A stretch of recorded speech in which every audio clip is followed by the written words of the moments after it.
Dans le prochain épisode de L'amour est dans le pré, Anaïs va faire le bilan de son aventure auprès de Karine Le Marchand. L'agricultrice évoquera notamment son prétendant Romain, dont elle a fini par être effrayée. La faute a ses nombreuses particularités.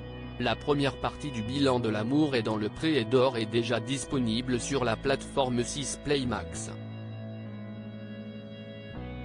Karine Le Marchand s'y entretient avec certains des agriculteurs de la saison, dont Olivier qui a fondu en larmes ou encore Julien qui a annoncé s'être séparé de Thibaut. Mais qu'en est-il d'Anaïs qu'on avait laissé bien amoureuse de son prétendant Thomas? Avant de le savoir, l'éleveuse de chèvres est revenue sur tout son parcours, marqué par le passage de Romain chez elle. Un passage qu'elle n'oubliera pas de sitôt, et pour cause, le jeune boucher vendéen de 32 ans présentait quelques particularités.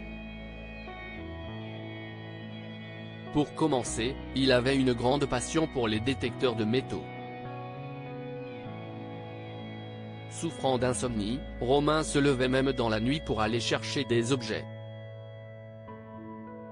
Ça m'a fait vraiment peur, a avoué Anaïs. Le prétendant avec qui plus est ramené avec lui d'autres outils pour le moins étranges comme une pelle ou encore un désosseur. Et pour Karine Le Marchand d'ajouter, heureusement qu'il y avait les caméras je peux te dire. Parce qu'imagine un mec qui vient avec sa pelle, son couteau à désosser.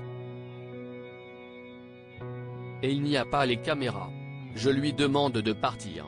Mais ce qui a définitivement convaincu Anaïs que Romain n'était pas le bon, si est-il le fait qu'il a démissionné de son travail juste après les speed dating. J'étais responsable rayon il y a encore 3 semaines et puis après, terminé, fin de l'histoire, avait-il annoncé en pleine soirée. Je ne savais pas ça. Et du coup, tu vas faire quoi? Lui avait alors demandé Anaïs. Mais Romain ne savait rien. En fait, il a le camion de déménagement en bas qui attend, blaguait la jeune femme, mais riant jaune tout de même. Je pense que ça m'a vraiment achevé, ça m'a mis la pression. Et puis, j'aime bien les mecs qui ont les pieds sur terre et qui ne prennent pas des décisions trop hâtives. En plus moi je suis assez sanguine donc j'ai vraiment besoin de quelqu'un qui sait relativiser, réfléchir avant d'agir. Là c'était tout l'inverse. Ça m'a fait peur, a-t-elle confié à Karine Le Marchand. Anaïs retrouve son célibat avec Thomas en revanche, l'avenir s'annonçait radieux. Malheureusement, leur idylle n'a duré qu'un peu plus d'1 mois seulement après le tournage. Il avait beaucoup de qualités, il était très câlin, gentil, ça se passait assez bien. Et puis en fait, en apprenant à plus se connaître, les envies et les désirs ne sont pas toujours les mêmes. Plus on discutait et moins on se comprenait, sur les projets de vie, le travail. Moins on se trouvait des points communs, a expliqué Anaïs. J'ai été triste parce que c'était un échec, j'étais vraiment venu pour trouver quelqu'un, on a envie que ça marche.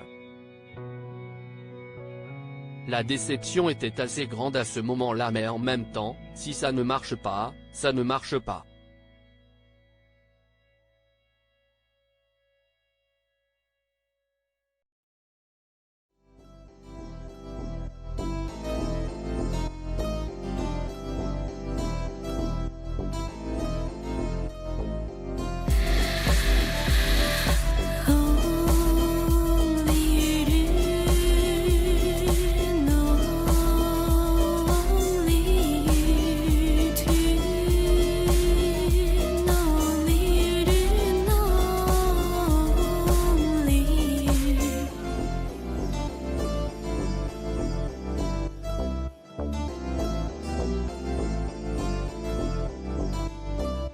To